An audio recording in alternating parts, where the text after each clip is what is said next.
Simulan po natin ang pagdiriwang sa ngalan ng Ama at ng Anak at ng Espiritu Santo. Amen. Ang pagpapala ng ating Panginoong Hesukristo, ang pag-ibig ng Diyos Ama, at ang pakikipagkaisa ng Espiritu Santo naway sumainyong lahat. At sumairin. Mga kapatid, tayo pong lahat ay nagkakatipon bilang isang mag-anak ng Diyos sa pagdiriwang ng banal na Eukaristiya. At upang tayo po ay maging karapat-dapat gumanap sa banal na pagdiriwang na ito, alalahanin po natin ang ating mga pagkukulang at nagawang pagkakasala at buong kababaang loob po tayong humiling ng awa at pagpapatawad mula sa Diyos.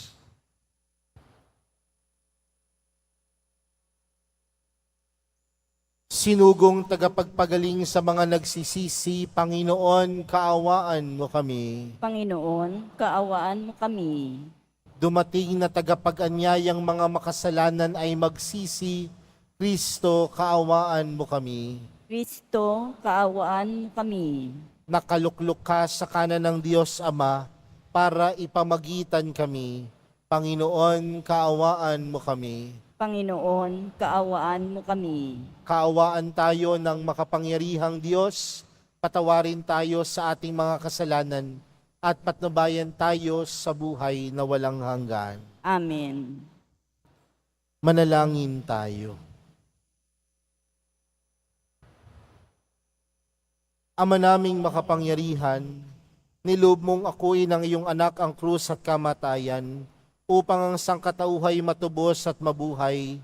Ang pag-ako namin sa krus at kamatayan dito sa lupa, ayon sa diwa ng pagsunod sa iyong loob, na ginanap ng iyong anak, ay mapagindapat nawang aming kamtin, ang lubos na katubusan at pagkabuhay sa iyong piling.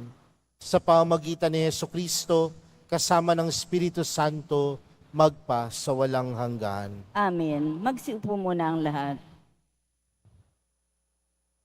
Pagbasa mula sa aklat ni Propeta Isaías. Noong mga araw na iyon, nagkasakit na malubha si Ezekias, kaya siya tinalaw ni Isaías na anak ni Amos. Sinabi niya sa hari ang utos na ito ng Panginoon.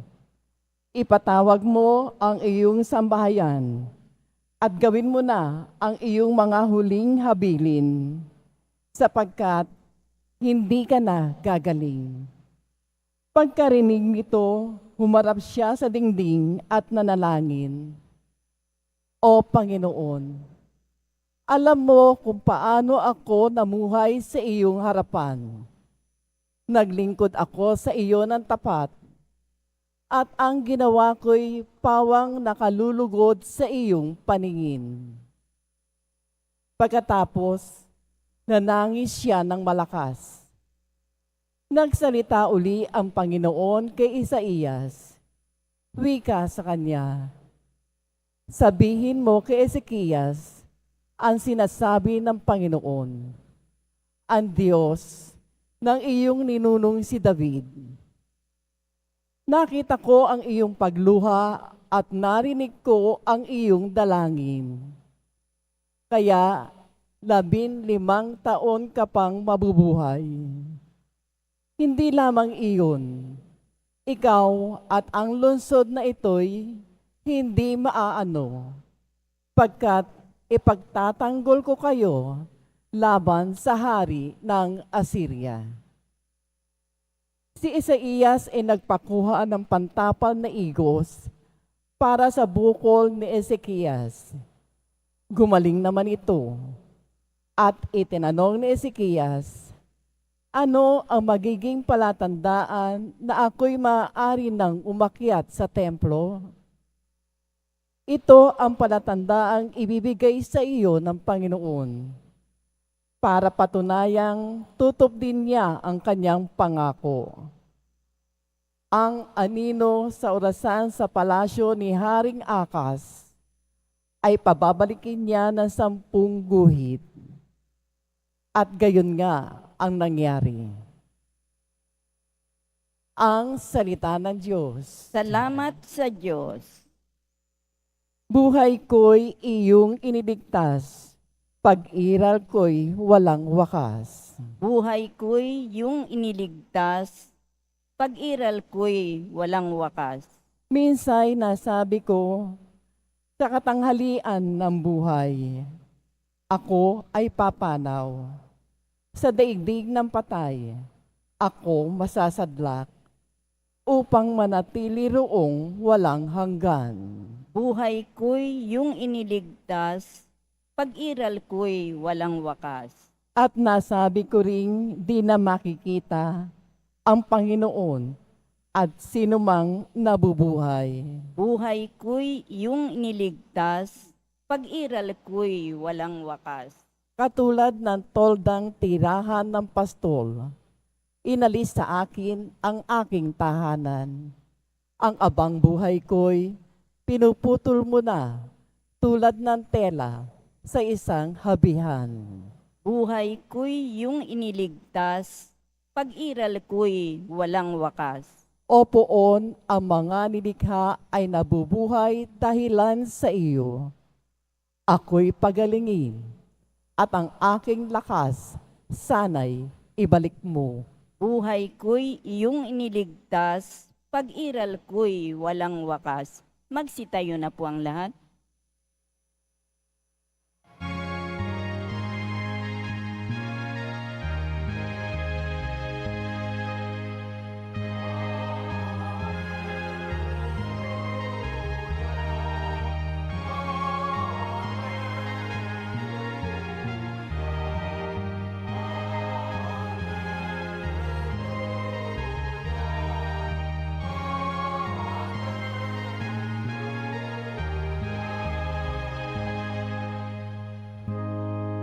Ang dinig ko'y pakikinggan ng kabilang sa aking kawan. Ako'y kanilang susundan.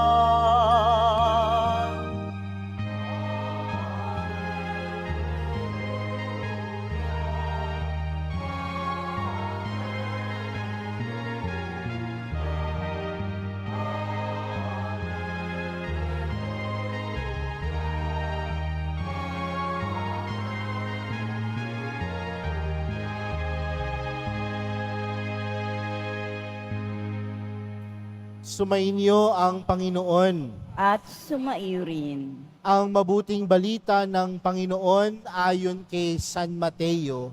Papuri sa iyo, Panginoon. Noong panahong iyon, isang araw ng pamamahinga, naparaan si Jesus sa triguhan. Nagutom ang kasama niyang mga alagad, kaya't nangitil sila ng uhay at kinain ng mga butil. Nang makita ito ng mga Pariseyo, sinabi nila sa kanya, "Tingnan mo ang ginagawa ng iyong mga alagad. Bawal iyan kung araw ng pamamahinga." Sumagot si Jesus, "Hindi ba ninyo nabasa ang ginawa ni David nung magutom siya at ang kanyang mga kasama? Pumasok siya sa bahay ng Diyos at kumain ng tinapay na handog sa Diyos at pinakain din niya ang kanyang mga kasama.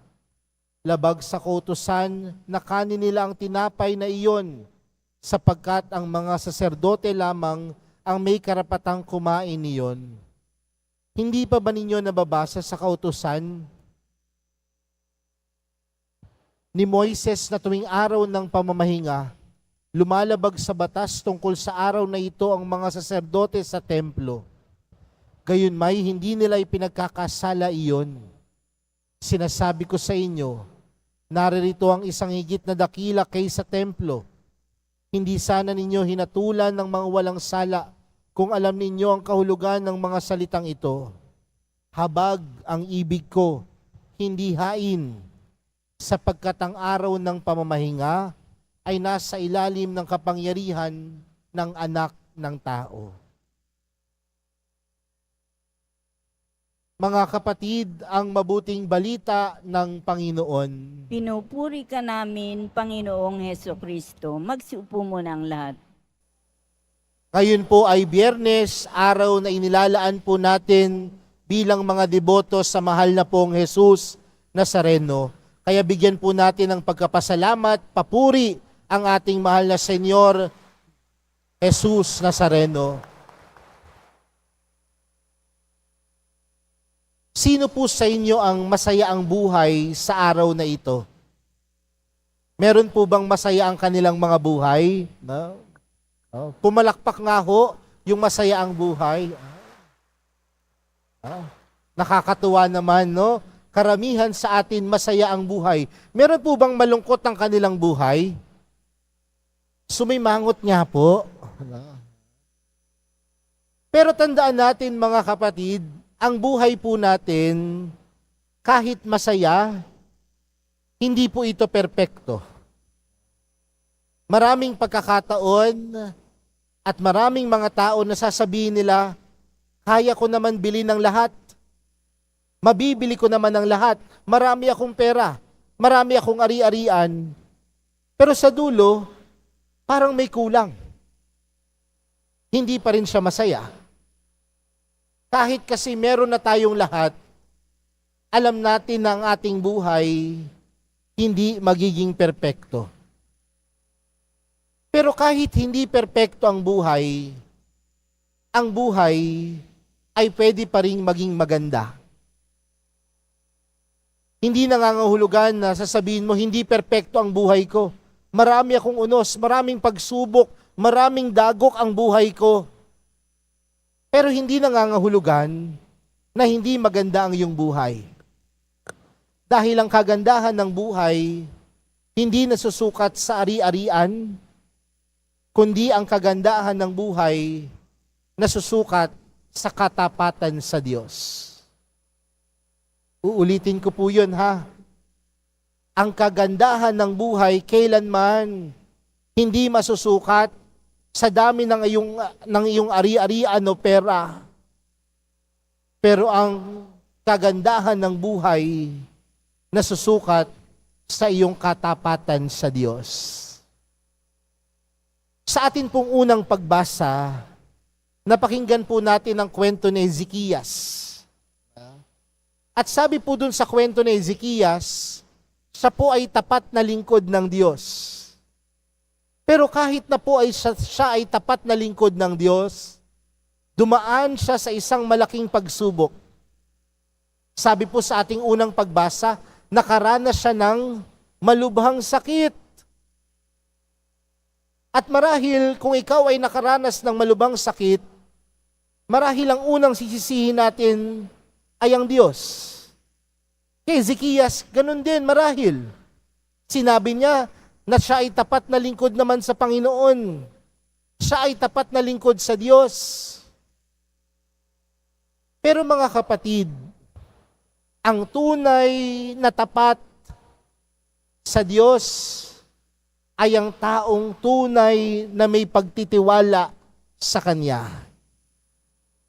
Kung ang kagandahan ng buhay na susukat sa katapatan, ang katapatan sa Diyos nakikita sa ating pagtitiwala sa Kanya.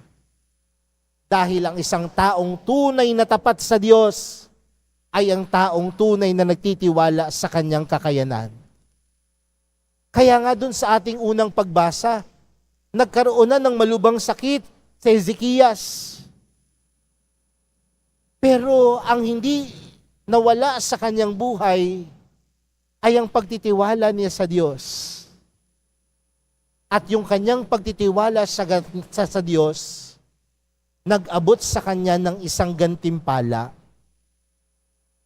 At ano po yung gantimpalang tinanggap ni Ezekias? Binigyan pa siya ng 15 taong buhay.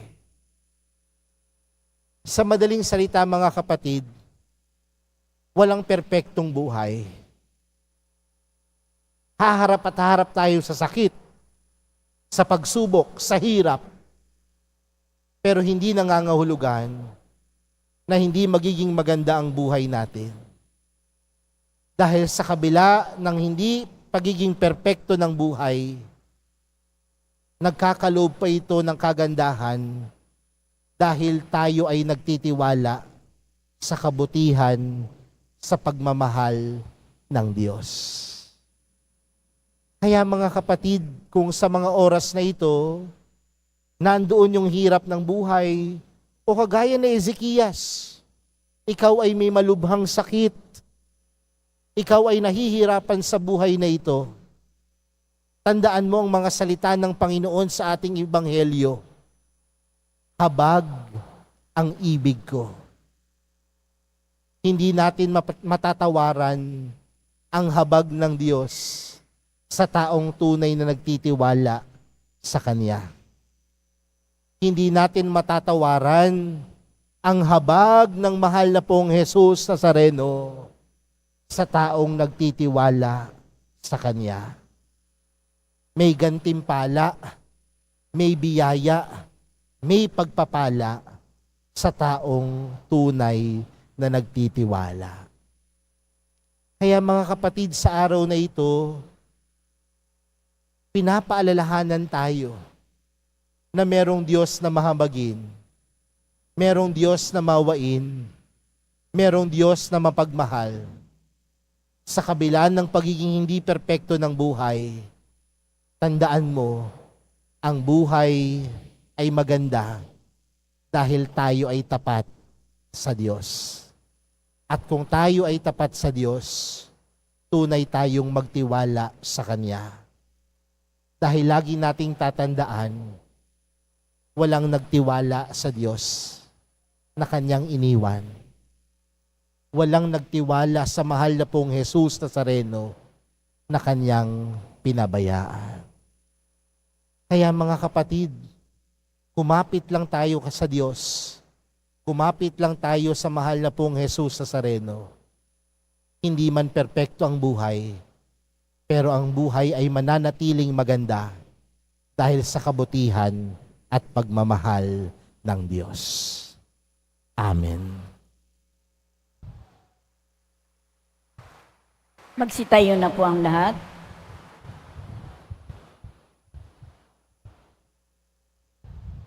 Mga minamahal kong mga kapatid, idulog natin sa mahal na pong Jesus Nazareno ang ating mga kahilingan, taglayang matibay na pananampalataya sa Kanyang pagkadiyos, ang tapat na pag-asa sa Kanyang kapangyarihan, at ang maningas na pag-ibig sa Kanyang puso. Ang ating panalangin, mahal na pong Jesus Nazareno, kaawaan mo kami. Mahal na pong Jesus Nazareno, kaawaan mo kami. Upang ang Eukaristiya na ating tinatanggap sa komunyon at inihahandog sa misa bilang alaala ng mga hirap ng mananakop ay magdulot sa atin ng wagas na pagmamahal sa Diyos at sa kapwa. Manalangin tayo. Mahal na pong Jesus Nazareno, kaawaan mo kami. Upang ang panalangin ni Jesus Nazareno sa halamanan ng Getsemani na dito'y pinawisan siya ng dugo ay maghasik sa atin ng pagkahilig sa panalangin na siyang mabisang lunas sa lahat ng karamdaman ng tao. Panalangin tayo. Mahal na pong Jesus Nazareno, kaawaan mo kami. Upang ang kanyang koronang tinik, damit na purpura at krus, ay magpaalala sa atin na ang kanyang mga aral at simulain bilang hari ng sanlibutan ay dapat maghari sa ating isipan, angkan at lipunan. Manalangin tayo. Mahal na pong Jesus Nazareno, kaawaan mo kami. Upang sa bisa ng kanyang pagpapasan ng krus sa mga lansangan sa Jerusalem, ay matuto tayo makiramay at makihati sa mga kahirapan at tiisin ng kapwa. Manalangin tayo. Mahal na pong Jesus Nazareno, kaawaan mo kami. Upang tulungan tayong ng mahal na Birhen, ina ng hapis, na maging tunay na larawan ng kanyang anak sa isip, wika at gawa, nang sa gayon ay makamit ang ating kahilingan sa buong Jesus Nazareno. Panalangin tayo. Mahal na pong Jesus Nazareno, kaawaan mo kami. Ama naming mapagmahal na hayag sa salita, gawa, buhay at kamatayan ng iyong anak na ang Diyos ay pag-ibig. May pahayag dinawa namin ang katotohanan ito sa pamamagitan ni Jesus Nazareno, Panginoon namin, magpas sa walang hanggan. Amen. Magsiupo muna ang lahat.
Magsitayo na po ang lahat. Manalangin po kayo mga kapatid upang ang paghahain natin ay kalugdan ng Diyos amang makapangyarihan. Tanggapin nawa ng Panginoon itong paghahain sa iyong mga kamay, sa kapurihan niya at karangalan, sa ating kapakinabangan at sa buong sambayanan niyang banal. Ama naming lumikha sa ikapagpapatawad ng mga kasalanan, maganap nawa ang paghahain ito na sa dambana ng krus ay siyang pumawi sa kasalanan ng buong mundo, sa pamamagitan ni Jesucristo, kasama ng Espiritu Santo, magpa sa walang hanggan. Amen. Sumainyo ang Panginoon. At sumayo rin. Itaas sa Diyos ang inyong puso at diwa. Itinaas na namin sa Panginoon. Pasalamatan natin ang Panginoong ating Diyos. Marapat na siya ay pasalamatan. Ama naming makapangyarihan, tunay ngang marapat na ikaw ay aming pasalamatan. Iyong ipinasyang sa kahoy na krus, ang sangkatauhay tubusin ni Jesus. Sa punong kahoy nagkapuwang ang kamatayan. Sa kahoy na krus itinanghalang pagkabuhay. Sa punong kahoy na naigang sumaway sa iyo. Sa kahoy na krus siya'y nadaig ng masunuring anak mo. Kaya kaysa ng mga anghel na nagsisiawit ng papuri sa iyo, nang walang humpay sa kalangitan, kami nagbubunyi sa iyong kadakilaan.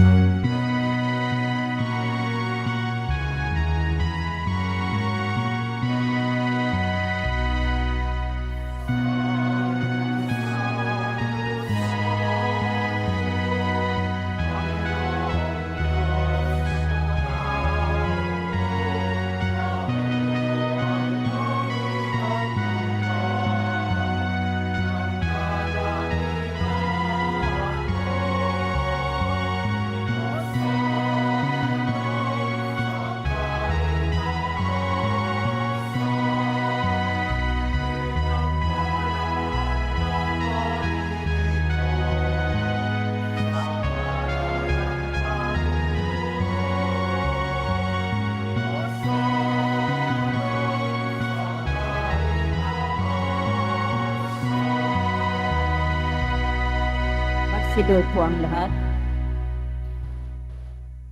Ama naming banal, ikaw ang bukal ng tanang kabanalan.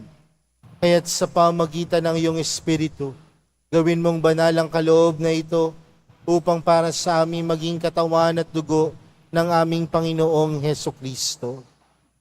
Bago niya pinagtiis ang kusang loob na maging handog, hinawakan niya ang tinapay, pinasalamatan kaniya, pinaghati-hati niya iyon, iniabot sa kanyang mga alagad at sinabi, tanggapin ninyong lahat ito at kanin. Ito ang aking katawan na ihahandog para sa inyo.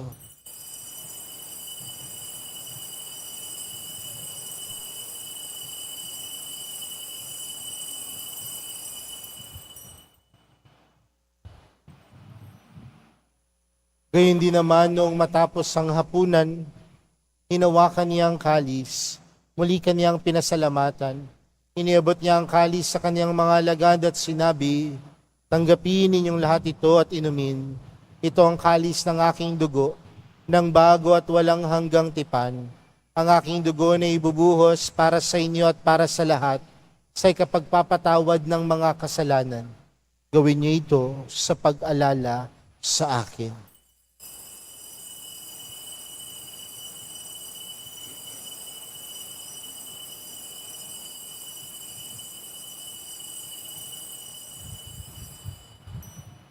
Magsitayo na po ang lahat. Ipagbunyi natin ang misteryo ng pananampalataya. Si Kristo'y namatay, si Kristo'y nabuhay, si Kristo'y babalik sa wakas ng panahon. Ama, ginagawa namin ngayon ang pag-alala sa pagkamatay at muling pagkabuhay ng iyong anak, kaya't inaalay namin sa iyong tinapay na nagbibigay buhay at ang kalis na nagkakaloob ng kaligtasan.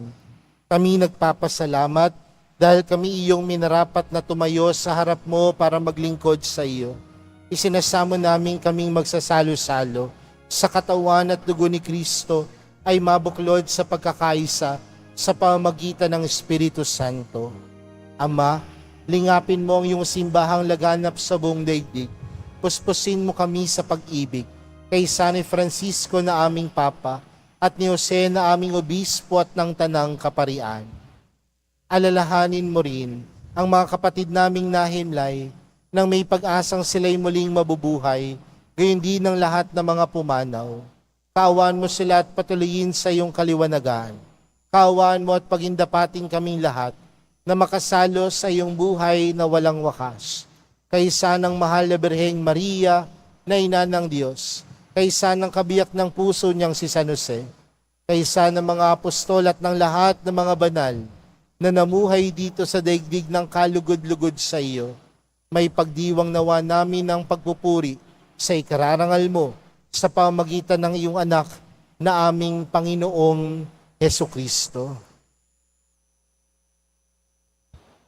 Sa pamamagitan ni Kristo, kasama niya at sa Kanya, ang lahat ng parangal at papuri ay sa iyo, Diyos amang makapangyarihan, kasama ng Espiritu Santo, magpa sa walang hanggan.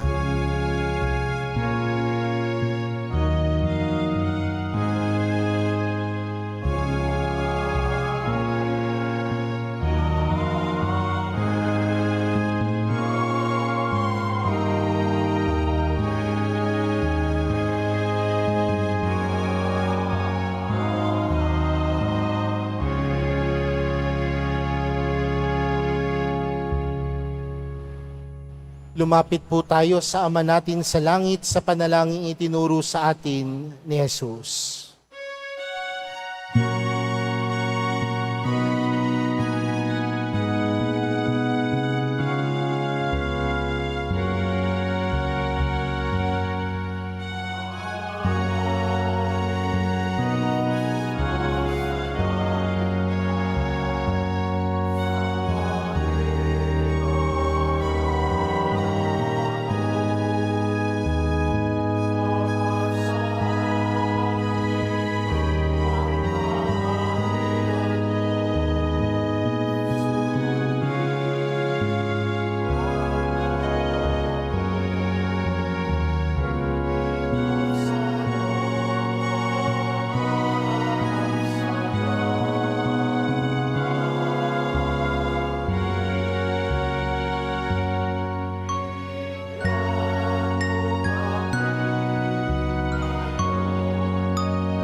naming kamedya sa lahat ng masama, pagkalooban ng kapayapaan na araw-araw, iligtas sa kasalanan at ilayo sa lahat ng kapahamakan, samantalang aming pinananabikan ang dakilang araw ng pagkapahayag ng tagapagligtas naming si Jesucristo.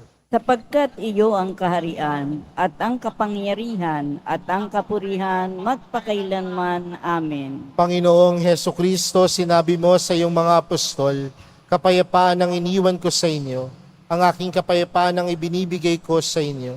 Tunghayan mo ang aming pananampalataya at huwag ang aming pagkakasala. Pagkalooban mo kami ng kapayapaan at pagkakaisa ayon sa iyong kalooban, kasama ng Espiritu Santo, magpa sa walang hanggan. Amen. Ang kapayapaan ng Panginoon ay laging sumainyo. At sumaiyo rin. Magbigayan po kayo ng kapayapaan sa isa't isa. Kordero ng Diyos na nag-aalis ng mga kasalanan ng sanlibutan, maawa ka sa amin. Kordero ng Diyos na nag-aalis ng mga kasalanan ng sanlibutan, maawa ka sa amin. Kordero ng Diyos na nag-aalis ng mga kasalanan ng sanlibutan, ipagkaloob mo sa amin ang kapayapaan. Magsilod po ang lahat.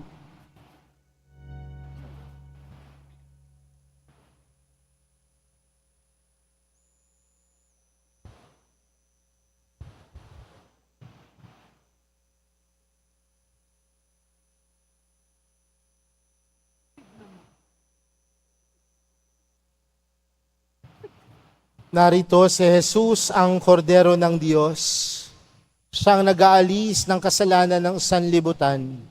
Mapalad ang mga inaanyayahan sa kaniyang piging. Panginoon, hindi ako karapat-dapat na magpatuloy sa iyo. Ngunit sa isang salita mo lamang ay gagaling na ako.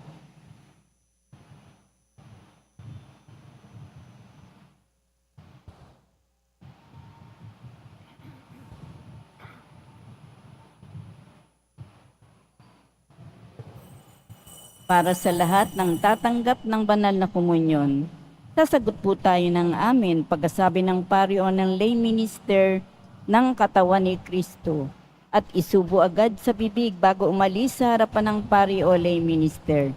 Sumunod po tayo.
Langin tayo.